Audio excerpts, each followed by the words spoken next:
the range doesn't seem to work properly. So I did a little bit of research, and Michelle turned on the broiler. Broiler works, but the bottom burner inside the oven does not seem to work. So I'm going to try to take it apart and figure out maybe if it's the igniter, maybe it's a gas valve, I don't know. I'll figure it out, I hope.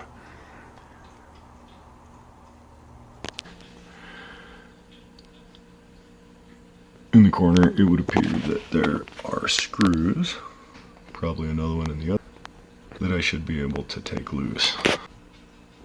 Some direction, probably back, or maybe just lift it from those screws, and then hopefully I'll find a burner and an igniter down there.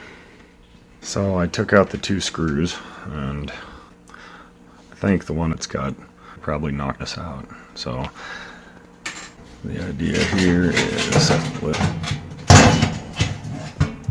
looks like I need to remove the heat shield. One, two, just two screws. And then, so I pulled out the two screws here.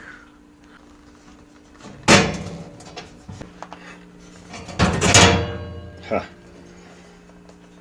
In theory, nice thing, 350.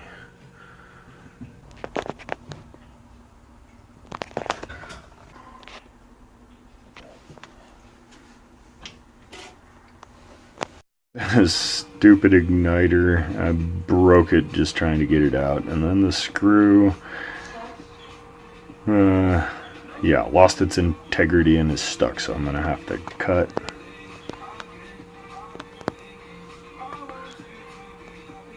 That screw off. Saw.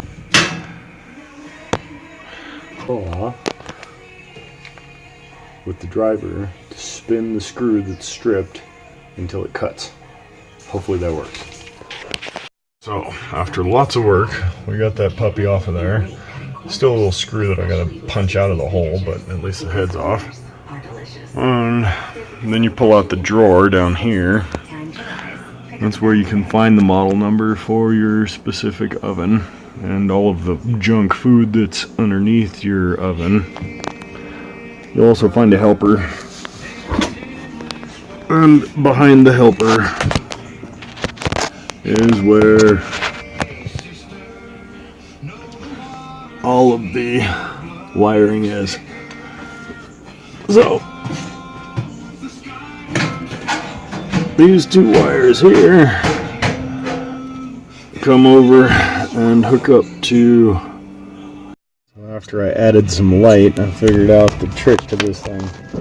Even though it looks like you should try to pull it off by futzing around with these things on the side here, not so. Get a little tool or something, and there's a little catch at the top of this particular model, and you can pull the little catch off, and then this guy will pull out. Yay! Once that's out, come back up here and pull the carnage out here, and you can find model number blah blah blah blah blah. That's what I'm gonna buy. Hopefully this fixes it.